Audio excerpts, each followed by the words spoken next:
Hi friends, welcome to my channel. இன்றைக்கி நம்ம ரொம்பவே சூப்பரான ஒரு இடியாப்பம் ரெசிபி தான் பார்க்க போகிறோம். சத்து மாவு வச்சு நம்ம செய்ய போகிறோம். இந்த இடியாப்பம் ரொம்பவே சூப்பராக ஹெல்த்தியாக நல்லா உதிரி உதிரியாக நூடுல்ஸ் மாதிரி இருக்கும். குழந்தைங்களுக்கும் ரொம்ப பிடிக்கும்.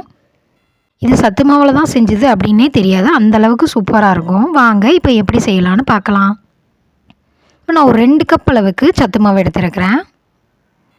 நான் பால்வாடியில் கிடைக்கிற சத்து மாவு தான் எடுத்துருக்கிறேன். நீங்கள் வேணும்னா கடைகளில் கிடைக்கிற ஹெல்த் மிக்ஸ் கூட சேர்த்துக்கலாம், அதுவும் சூப்பராக இருக்கும். இப்போ கொஞ்சமாக சுடு தண்ணி வச்சுக்கிறேன். தண்ணி நல்லா கொதிக்கட்டும். நான் 2 கப் அளவுக்கு சத்து மாவு எடுத்திருந்தேன். அதில் 1 கப் அளவுக்கு நான் சுடு தண்ணி சேர்த்தேன். கரெக்டான அளவாக இருந்துச்சு. உங்களுக்கு கெட்டியாக இருந்துச்சுன்னா இன்னும் கொஞ்சம் கூட தண்ணி சேர்த்துக்கலாம். எனக்கு 1 கப் அளவு தண்ணியே போதுமானதாக இருந்துச்சு. பாருங்க, நல்லா மிக்ஸ் பண்ணி விட்டாச்சு. இது கொஞ்சம் நேரம் ஆறட்டும். ஆறுனதுக்கப்புறம் நீங்கள் சப்பாத்திக்கெலாம் எப்படி மாவு பிசைவீங்களோ அந்த மாதிரி நல்லா கைட்டு டைட்டாக பிசைஞ்சுக்கோங்க. இப்போ பாருங்கள், நல்லா பிசைஞ்சாச்சு. இப்போ நம்ம இடியாப்பம் புளிய ஆரம்பிச்சிடலாம்.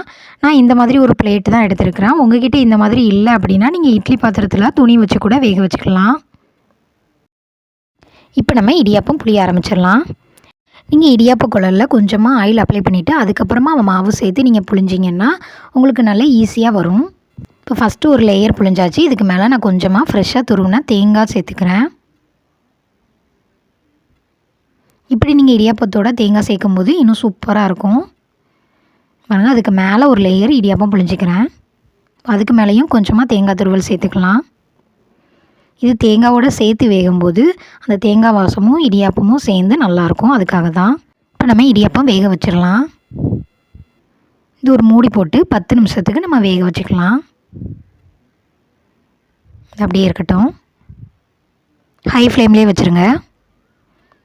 பாருங்கள், இப்போ ஒரு 10 மினிட்ஸ் கழித்து உங்களுக்கு சூப்பராக நல்லா வாசமாக ரெடி ஆகிட்டு.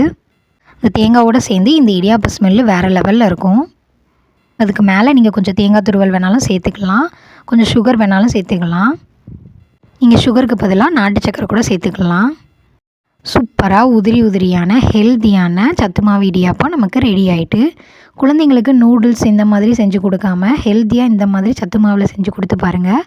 அவங்களும் டேஸ்ட்டாக விருப்பப்பட்டு சாப்பிடுவாங்க. நீங்களும் இந்த ரெசிபியை வீட்டில் ட்ரை பண்ணி பார்த்துட்டு எப்படி இருந்துச்சுன்னு கமெண்டில் சொல்லுங்கள். தேங்க்யூ.